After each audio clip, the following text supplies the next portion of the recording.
dans la relation qu'on entretient avec les journalistes, la relation personnelle incarnée est très importante. Et ce qu'on raconte à un journaliste, il n'a pas envie forcément qu'on le raconte à tout le monde. Donc moi, je ne pense pas que ce soit le meilleur canal pour entrer en contact avec les journalistes. Ou alors on dit quelque chose d'extrêmement...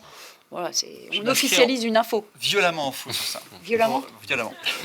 Pourquoi ? Clash. Et voilà. Premièrement, ce qui est magique sur Twitter, justement, dans la relation journaliste, c'est qu'ils peuvent suivre un patron dans la durée. Donc voir des choses, des informations, pas que quand l'entreprise a un problème, une crise, un mort, etc., mais voir ce qu'est l'entreprise, puisque la responsabilité quand même de journaliste, c'est de suivre les politiques sur les politiques ou les patrons sur les journalistes économiques. Et surtout, sur Twitter, il y a le direct message. C'est-à-dire que, je suis 1000 fois d'accord avec ce que tu dis sur il faut traiter, les journalistes n'aiment pas être traités tous ensemble dans la même pièce avec la même information, mais par contre, le direct message permet d'entretenir une relation direct avec les journalistes sur n'importe quel sujet, de répondre en temps réel à une question avant qu'une fausse information ne parte. On peut recouper immédiatement.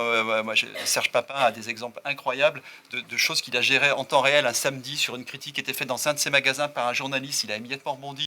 C'est devenu une espèce de truc incroyable, digne d'un système U qui avait résolu le problème même le samedi. Donc, au fond, je pense qu'on peut gérer la relation journaliste de manière finalement plus professionnelle via Twitter que parce qu'on faisait avant, c'est-à-dire des petits déjeuners et des SMS. Ça n'empêche pas qu'il faut aussi des petits déjeuners et des SMS. Mais Twitter est de ce point de vue-là un outil performant. Mais surtout, il faut bien penser, il faut avoir en tête qu'on est content d'avoir un compte Twitter quand on est patron, quand la crise arrive et que subitement, on a quelqu'un qui vous écoute en direct. Ouais. Parce qu'en général, quand une entreprise est dans la crise, c'est bien placé pour le savoir, c'est qu'elle a fauté quelque part, ou au moins qu'on l'accuse de quelque chose.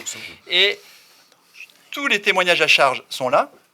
Et pour se défendre, on n'a plus rien. Et donc, Twitter, mais pas que Twitter, les autres réseaux sociaux aussi, on est très focalisé Twitter, mais sont un moyen d'avoir un accès à une information directe, qui bien sûr doit être lue, contrôlée parfois par les avocats, mais qui permet au moins aux entreprises de posséder leurs propres médias à un moment donné où les médias ne les écoutent pas, parce qu'on connaît le mode de fonctionnement des médias qui se précipitent les uns avec les autres sur le même sujet.